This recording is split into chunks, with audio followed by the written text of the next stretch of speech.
అగ్రవర్ణ పేదలకు రిజర్వేషన్లపై కేంద్ర ప్రభుత్వం తీసుకొచ్చిన బిల్లు చెల్లబోదంటూ విపక్షాలు లేవనెత్తిన అభ్యంతరాలను ఆర్థిక మంత్రి అరుణ్ జైట్లీ తోసిపుచ్చారు. గతంలో కేంద్రంలోని పివి నరసింహారావు సహా పలు రాష్ట్ర ప్రభుత్వాలు ఈ దిశగా బిల్లులు తెచ్చినా న్యాయస్థానాలు కొట్టివేసిన అంశంపై వివరణ ఇచ్చారు. గతంలో కేవలం నోటిఫికేషన్ తేవడం వల్లే కోర్టులు కొట్టివేశాయని గుర్తు చేశారు. తాము కులాల ఆధారంగా కాకుండా ఆర్టికల్ 15, 16లో ప్రస్తావించిన ఆర్థిక వెసులుబాటు ఆధారంగా బిల్లును తీసుకువస్తున్నట్లు వివరించారు.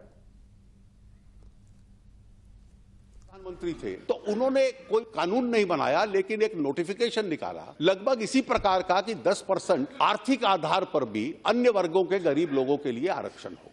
और कल मैंने चर्चाओं में भी देखा और समाचार पत्रों में भी पढ़ा, वो गलत धारणा है। मेरा विचार ये है कि क्या ये 10% एक्स्ट्रा देके जो 50% की कैप सुप्रीम कोर्ट ने लगाई है उसका आप उल्लंघन कर रहे हैं। ये कुछ लोगों ने, आपकी पार्टी के भी कुछ लोगों ने उस पर ट्वीट किया और बयान दिए कि ये 50% से ऊपर है, ये तो रद्द हो जाएगा, क्योंकि राज्यों ने कई बार कोशिश की, वो रद्द हो गया था। ये सही बात है, राज्यों ने कोशिश की या तो नोटिफिकेशन के माध्यम से, या राज्यों ने कोशिश की कि सामान्य साधारण कानून बना के।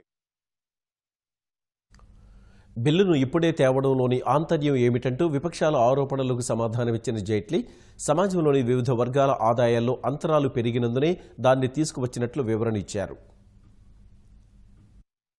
क्या कारण है कि आप अभी ले आए? के पीछे कारण यह था कि समाज में कई वर्ग ऐसे हैं जो आर्थिक परिवर्तन हुआ, उसमें कुछ लोग बहुत आगे निकल गए। कुछ लोगों को लगता है कि जो किसान की आमदनी है और हम बार बार चमचा करते हैं कि वो कम है, और इसलिए अन्य वर्गों का, उसका कोई धर्म हो, उसकी कोई जाति हो, उसका कोई भी रिलीजन हो, अगर उसमें वो गरीब है तो उसके संबंध में क्या कल्पना होनी चाहिए।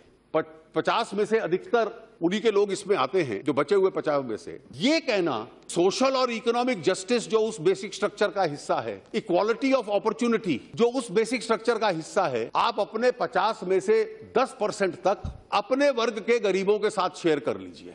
इसमें किसको क्या इतराज होना चाहिए?